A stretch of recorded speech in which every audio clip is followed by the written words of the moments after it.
Hello out there. So it's Donna again with HERRealtors. Just wanted to pop on here and give buyers a little bit of information. I know it's really crazy out there in this market, and buyers are really frustrated. They've been looking forever, and every time they find something, it's gone. So why is that? Why is that happening? Is it the agent that you have? Is it the market? Is it the sellers? Is there some funny business going on? Those are questions I've had. So I'm going to go ahead and go through these tips that I've got written down. All of these questions have come to me this week, so I'm going to go ahead and give you some answers and hopefully help you on your journey to purchasing a new home. All right, make this really easy for you. I am a hot mess express today, but I'm tired. It's been a really long week already. So, tip number one, had somebody call and they just wanted to go look at a listing that I had, which was fine. But I asked if they had got their pre-approval yet. No, we're going to wait to get a pre-approval and talk to a lender after we find a house we want. Ding, ding, ding. That's a big red flag. Thrown on the field. You are in violation. No, not really. But you really should get a pre-approval, because that pre-approval is going to help you win that listing a lot quicker. If you don't have your pre-approval, you're going to have to go through the process of going to the bank, talking to the lender, getting all the documents over. When you get a pre-approval, you are going to send over 2 years of tax returns. You need to send over bank statements. I think they want 6 months maybe to a year. Different lenders are different, so whoever you work with, you need to ask them. Job verification. They're going to verify with your job how long you've been there and how much you make. So all that stuff you have got to have in place beforehand, because it's going to take you 24 to 48 hours depending on how quickly you can access all those documents to send to the lender. And by then the house is going to be gone. Gone. So why wouldn't you have a pre-approval before you even get started?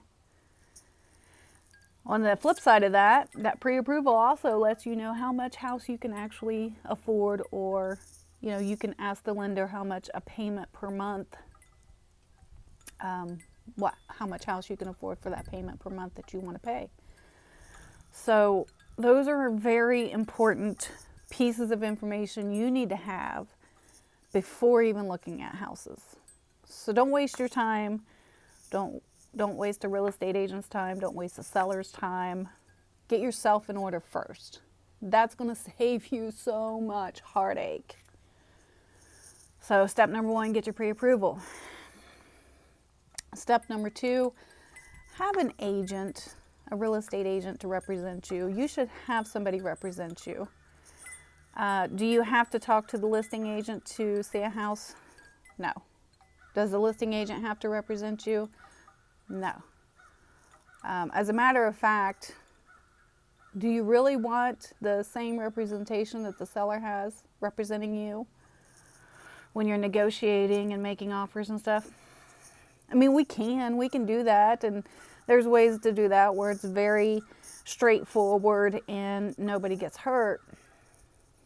But is it really in your best interest? Maybe not. In this market today, with it being such a crazy market, and something goes on the market and it just poof is gone, negotiations are really tough. It's hard to negotiate anything, really. So make sure you have a real estate agent who represents you. That way you have somebody you can confide in, talk to about what you want to do and how you want to purchase this home, what you can afford, and they can make sure that they guide you where you need to be. Also, something I didn't realize people did not know, you can have an agent show you any property. We don't have to only show you houses that we have listed. We can show you any property. It can be listed by another brokerage. It can be listed in another city, another county, doesn't matter. I am listed in the state of Ohio. I can show any property in the state of Ohio that is marketed for sale. Yeah, so you definitely want to make sure that you have somebody who can represent you and really wants to work for you. That's important. Let's see, it's such a beautiful day. I love my swing on my porch. Number 4, when making offers. So you're going out, you're pre-approved, you've got your agent, they've scheduled showings for you. Maybe you're looking at 3 or 4 today, and you find the one you absolutely love. You know that this chance isn't going to come again. You definitely want to make an offer. So how much do you offer? Do you offer asking price, or, well, it needs some landscaping done, I'm going to take off 10 grand? Yeah, I understand all that thinking. However, in the market that we're in, it is not wise to try to what we call lowball an offer. You can offer whatever you want, and your agent will work with you on that. I, however, would suggest to you that if you really like this property, bring your highest and best. Whatever you feel comfortable paying for this property, and if you really want this property, be serious about it, because you will lose the property. If it's had a lot of showings and there's a lot of people coming through, and you know that the market is pretty hot and properties are leaving within hours, just be smart about it. Bring in your highest and best offer. Be comfortable with what you've put out there. Know that if you lose this property, it's not because you didn't try. It's because you brought in your highest and best, and the seller just did not want that. They were looking for something else. Not your fault, right? So make sure you bring in your highest and best. Don't try to dicker. I get that a lot. People want to dicker around with the price and do some counter offers back and forth, and it never works out, because another offer is going to come in while you're doing negotiations, and their offer is going to be way better. They're not going to ask for closing costs. They're not going to ask for home warranty. They're not going to ask, it might even be over asking price. All of those things. So you want your offer to be as clean and crisp as possible. Talk to your agent. They can walk you through that. The next question I've received just today was, I have a house to sell, but I don't want to put it on the market until I find a house to buy. That is a big question, because people are concerned that they're going to have 2 mortgages. An agent is able to get you in contract on both listing your property and purchasing a property without causing you any kind of hardship. You, A, will not be homeless, and B, you're not going to have 2 mortgage payments. So sit down and talk about how you can do that and the best steps to get that done. You definitely want to get your home on the market as soon as possible during the spring if you can. Now is a great time if you are considering selling your home, but you're wanting to purchase something first. Don't wait. Put it on the market. There's always contingencies that can be written up, you know, saying that you've got to sell your property first. Now, when making an offer on a house in this crazy market, it does make it harder sometimes if you have to sell your house before purchasing, because another offer could very well come through and look a little better. And those are all real scenarios. Again, have a real estate agent, have them help you through the process, and come up with the best contract to do that.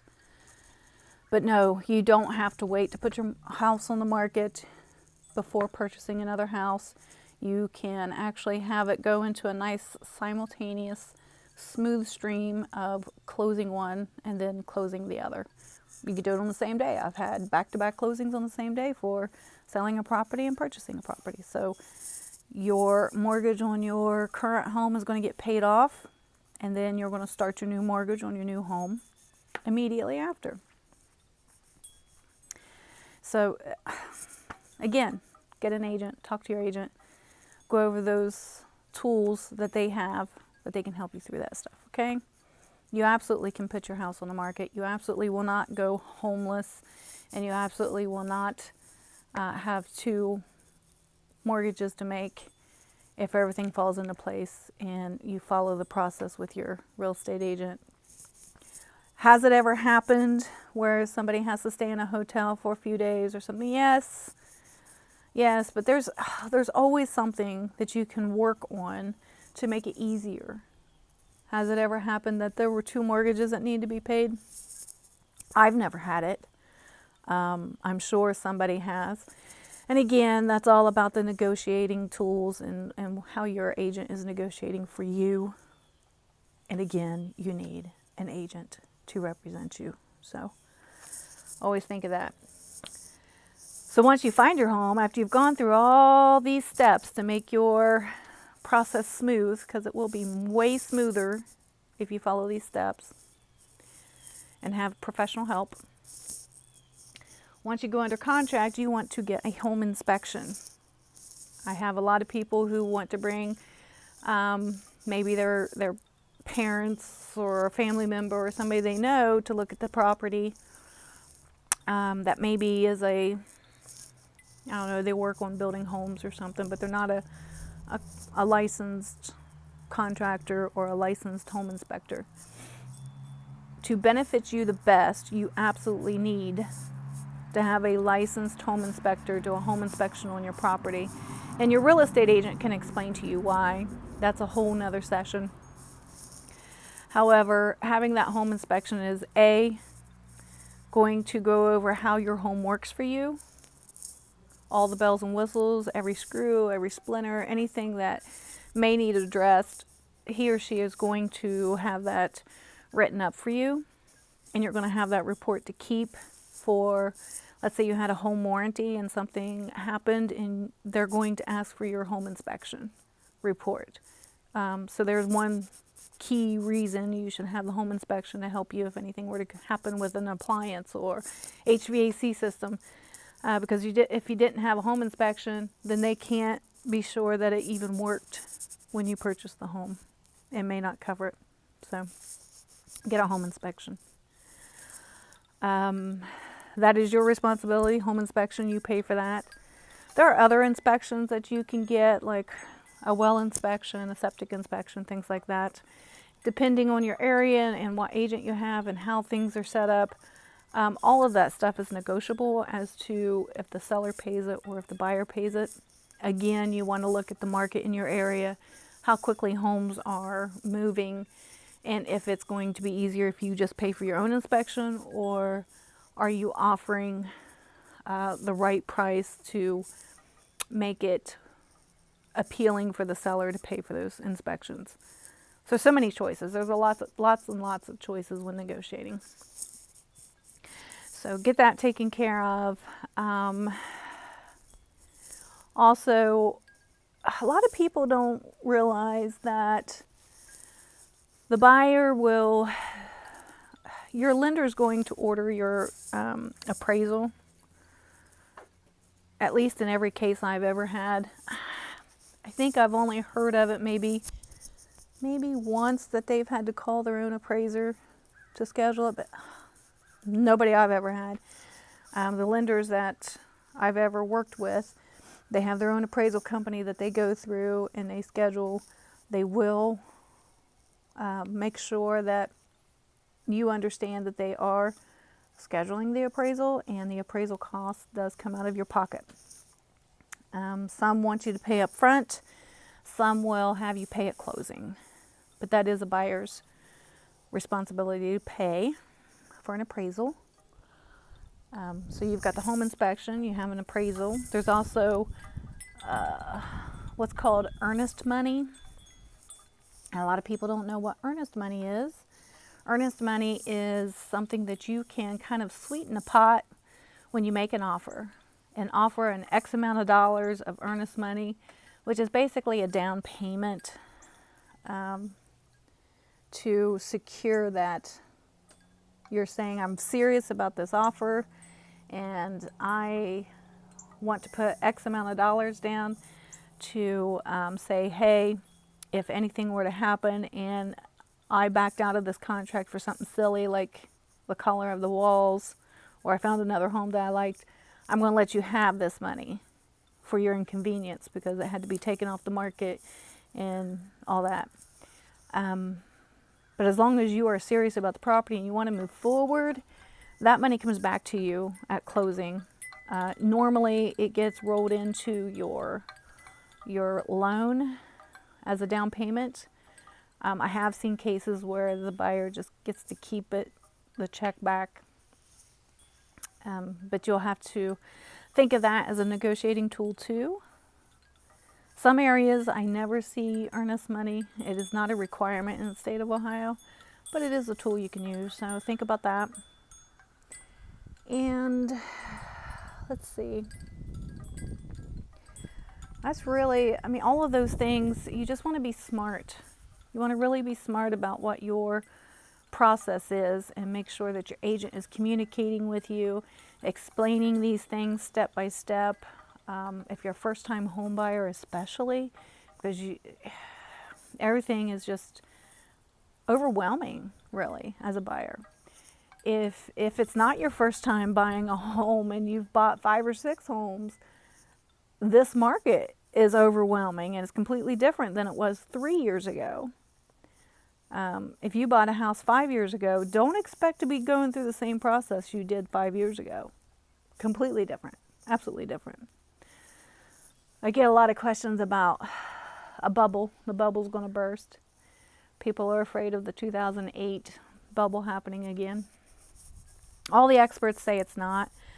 And the reason for that is it's not like it was in 2008 with the lending side of it. So lending is a little more in depth with who can get approved, but there's just a lot more programs to help with down payment. You can have a 580 score and get a USDA loan if everything falls in place with your income. So, you know, if you're out there looking for a USDA loan or looking for a loan, not sure if you can, you know, contact an agent. See what you can get help with as far as down payment assistance. And there's first-time home buyer down payment assistance. There's VA. VA is 0 down. USDA is 0 down. FHA is 3.5% down. And then conventional, there are some conventional loans, I believe, that are 3%, but normally you'd want 10 to 20% down on those. Usually 20% is what they want. So, yeah, that's all the information I've got for you today. I just thought I'd hop on here and kind of answer some questions I've been getting. And as I get more questions, I'll answer some more. But I am always here to answer your questions. I want you to be educated and informed home buyer because there's properties out there. They just got to be found. And you absolutely want to have an agent help you with that. If you're just looking on all of the search engines hoping to find something, some of those search engines don't exactly have all the information you need. They're not up to date all the time. Your agent is going to have the most active, up-to-date information on listings than the search engines are, because we have access to those. We have access to any MLS that we pay into. I currently pay into 3. So in my crazy little rural area, we have a local board. We have some kind of weird sideboard that some agents use and some don't. I don't even understand it really, but I'm on there so I can keep track of listings. And then there's the big state board. Well, it's not really a state board, but it's in a bigger city. It's Columbus board that covers, I think, probably the entire state for the most part. There's a lot of agents part of it who list their properties from all over. So then you have MLSs in Cincinnati and Athens, and just a bunch. There's listings everywhere, and your agent is going to have access to all of those. So what have we learned today, kids? Get a pre-approval first and foremost. Get an agent to represent you. Try to have fun. Be serious about your offers. You know, it is a process. It's not like buying a car. You're not going to go out on the lot, look around, you know, kick the tires a little bit, maybe test drive it. That's not how it works with homes and real estate. You want to be able to know what you want, find what you want, make an offer on what you want, make sure the offer is good, feel good about the offer. And if you get it, great. And if you don't, just keep going, you know, don't give up. I get a lot of couples who get so frustrated. And there's always one who stops, who just doesn't want to do it anymore. Tired of looking. Absolutely tired of looking. But it's okay, because it's going to get better. There's always going to be a house coming on the market. May not be today. Might be next week. But we're going to get you taken care of, okay? So keep going on, keep trying, keep pushing. Remember these tips and apply them, and you'll be good. All right? Okay, well, I'm getting off here, and I'm going to enjoy the sunshine. I suggest you all do the same. And any more questions that I have, I will be happy to answer. Like and share the video. Click on my link for more details if you are looking for a home and need some help, or if you just have questions. That's what I'm here for. All right. Have a great day. Bye.